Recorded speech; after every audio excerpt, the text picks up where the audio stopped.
This is the news update on 107.3 Darling FM. Here are the latest stories.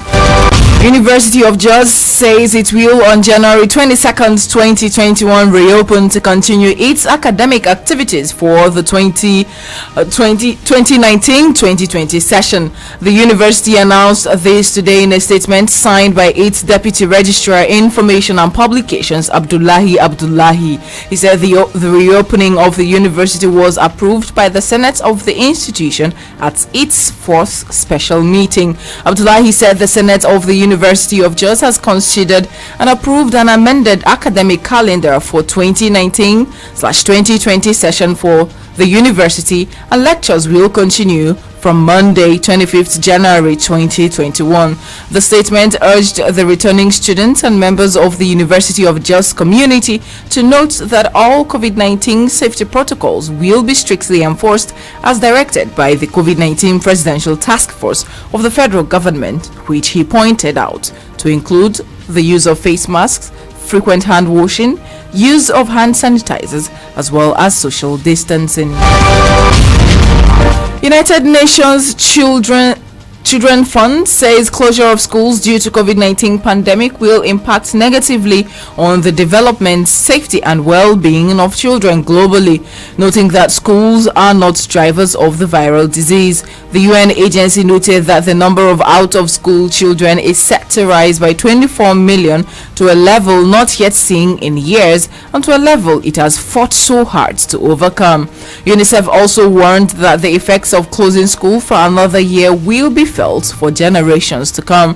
It added that in the case of lockdowns, school must be among the first to reopen once authorities start lifting restrictions, and catch-up classes should be prioritized to ensure that children who have been unable to learn remotely are not left behind. On the foreign scene, Russian President Vladimir Putin has tasked officials with launching mass coronavirus vaccinations from next week, pushing Russia's homemade injection as the world's best. After being the first country to register a vaccine for use, Russia is looking to leap ahead of other countries in the race to inoculate its population of 146 million.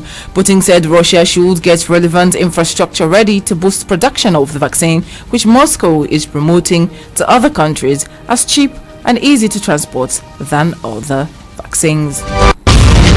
Russia began vaccinations with Sputnik in early December last year, even though it was still in its third phase of clinical trials, inoculating workers at high risk of becoming infected.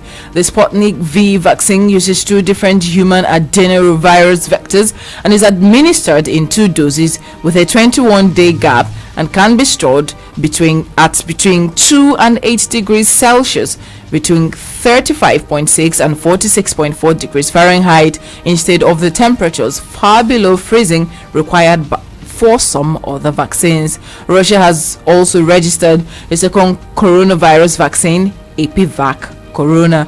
And that's the news update as produced by Ezine Gloria Lozier. I am Chidera, Rosecamille, Aneke. Nchikota Akoko is at 7 p.m. Stay safe and stay here on 107.3 Darling FM.